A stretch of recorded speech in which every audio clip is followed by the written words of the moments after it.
it's a small world. You know that this show is owned by Multimedia, which owns Phil Donahue, who is married to Marlo Thomas. And you had an audition for Make Room for Daddy. That's right? What I did. So this is our right. brother show that we're going to talk about. That's and it led to the role as Laura Petrie on the Dick Van Dyke Show. How did that happen? They were interviewing young girls to play the part of Danny Thomas's daughter, just returned from having been away at college. And I was one of, I think, at least 100 girls that they interviewed that read for the part.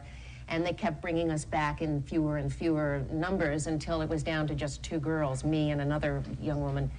And Danny, who had at this point read with me and talked with me several times, was very sweet. He came over and tried to make me feel better. He said, "My darling, I just want you to know that the reason you didn't get it was because with a nose like yours, no one would believe you were my daughter." With apologies to Marlo, because I don't understand that phenomenon. But about a year later, they were casting the Dick Van Dyke Show. And again, another situation where they had interviewed a lot of ladies, and Danny Thomas said, "Wait a minute, you remember a year ago that girl with the 3 names and the funny nose?" And they looked up the records and they found me because I was working very little at that time. I was just starting out. And they brought me in, I sat down and read with Carl Reiner, which was one of the most terrifying experiences of my life. Oh, I would think because so. I adored him. He was Yes. then on the Sid Caesar show, and he was not only my ideal comedian, but I also had a bit of a crush on him too. But I don't know, in the middle of the reading, he just put his hand on my head and he said, "Come with me." And he took me by the hand and led me down to Sheldon Leonard's office. He was the producer of the show. And we began to read again, and again we didn't get but halfway through the scene, and they all said, "Oh well, this is great." And then they realized, you know, they'd have a contract to negotiate, and they said, "So we'll talk to your agent later." But within 24 hours, it was done. When it happened, did you say this only happens in the movies when you're sitting at a drugstore and somebody comes along and says you, or did you know the excitement? Well, it did feel like something that happens in the movies, and what happened in the movies is exactly what I expected to happen to me. And so it did? It did, yeah. If you wish it, maybe, you know, you build a field, it'll come. Yeah, exactly. I don't know if that comes. Or you get to play baseball if there's not a strike. But, you know, that's not to say that you aren't expected to work very hard, because I started out training as a dancer when I was 9, and leapt at the opportunity to be the mistress of ceremonies of those shows that we put on at various military bases and local Elks clubs and so on. So I was preparing myself for what was going to just happen eventually. Where does the drive come from?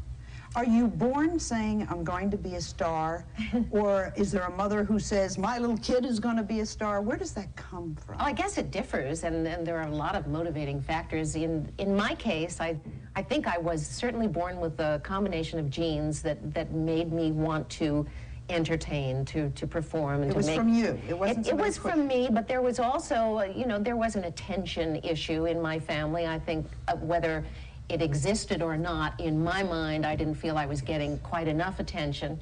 So the more I could be center stage and have my mom and dad watch me, the more I felt validated. Are you the old, Jim siblings? The old? No, the older one in the family. Are you the oldest one in your family? I am indeed. I am the oldest and the only surviving of the siblings. My brother, who was 7 years younger than I, died 2 years ago of kidney cancer.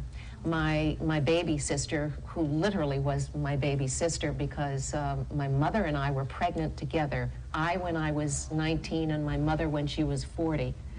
My son was born 3.5 months after my sister was born. Whoa. And we lost Elizabeth to an accidental overdose of barbiturates and alcohol when she was 21. But you know what they say? They say that in the birth order book, the first child's going to be President of the United States or Mary Tyler Moore. That's honestly what they say. I'm not kidding. And I had to find out if she was her first child. We have a very special message for you from someone who wanted to be here and couldn't. Let's take a look. Hi, Mary. Mary, do you know what you are? Do you have any idea how loved you are? By me alone is enough.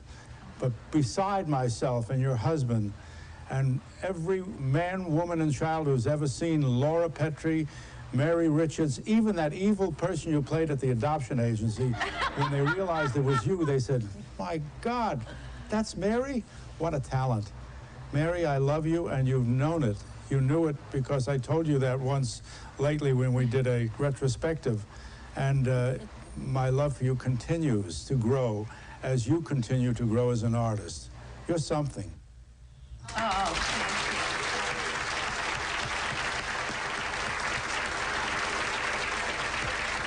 You didn't have to twist his arm to do that.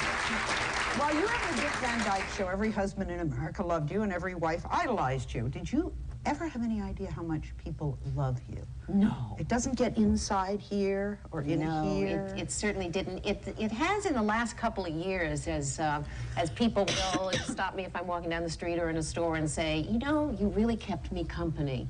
Or I really felt I was your friend. You got me through some tough times.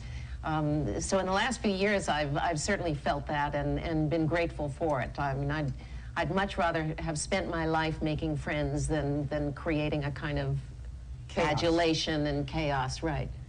When we come back, we're going to find out about the beginning of the Mary Tyler Moore Show and talk to Mary about the leading men she's worked with over the years. Stay with us.